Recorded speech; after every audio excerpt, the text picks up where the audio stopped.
नारायणाय विद्महे वासुदेवाय धीमहि तन्नो विष्णु प्रचोदयात्। जय श्री हरि विष्णु। भगवान विष्णु और माता लक्ष्मी की कृपा सदा सर्वदा आप पर बनी रहे। आप सभी को वरुथनी एकादशी की हार्दिक शुभकामनाएं। आज की इस वीडियो में हम पाठ करेंगे वरुथनी एकादशी व्रत कथा का, साथ ही हम पाठ करेंगे महालक्ष्मी अष्टक का। तो चलिए शुरू करते हैं।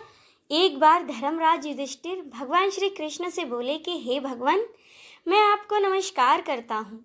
आपने मुझे चैत्र मास के शुक्ल पक्ष की कामदा एकादशी के बारे में विस्तार पूर्वक बतलाया है।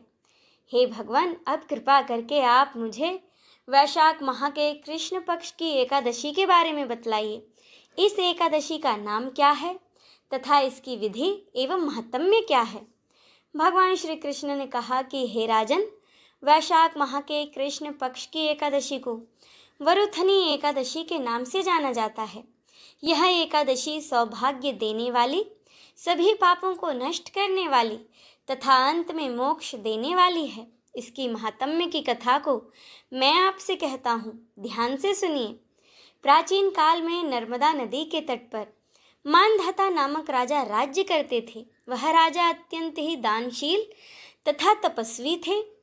एक दिन जब वह जंगल में तपस्या कर रहे थे, तभी न जाने कहाँ से एक जंगली भालू आया और उसने राजा का पैर चबाना शुरू कर दिया।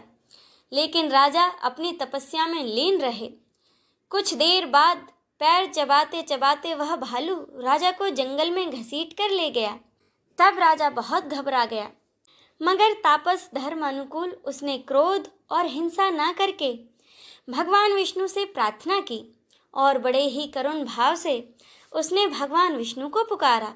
उसकी पुकार को सुनकर भगवान श्री हरि विष्णु उसी क्षण वहाँ पर प्रकट हुए और उन्होंने अपने चक्र से उस भालू को मार डाला।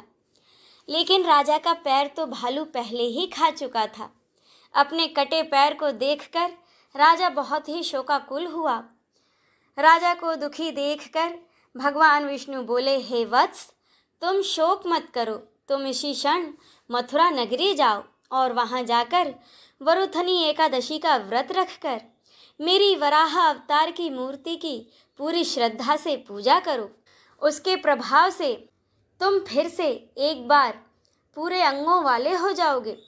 और हाँ, इस भालू ने जो तुम्हारा पैर काटा है, यह तुम्हारे पूर्व जन्म के अपराध का फल था। भगवान की आज्ञा मानकर राजा मानधाता उसी समय मथुरा नगरी की ओर चल पड़े और वहां पहुंचकर उन्होंने पूरी श्रद्धा से वरुथनी एकादशी का व्रत किया। इस एकादशी के प्रभाव से राजा फिर से सुंदर और संपूर्ण अंगों वाला हो गया। इसी एकादशी के प्रभाव से राजा मानधाता अंत में स्वर्ग को गए।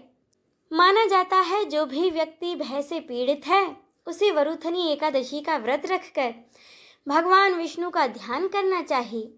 इस व्रत को करने से समस्त पापों का नाश होता है और अंत में साधक को मोक्ष की प्राप्ति होती है। अब सुने महालक्ष्मी अष्टक।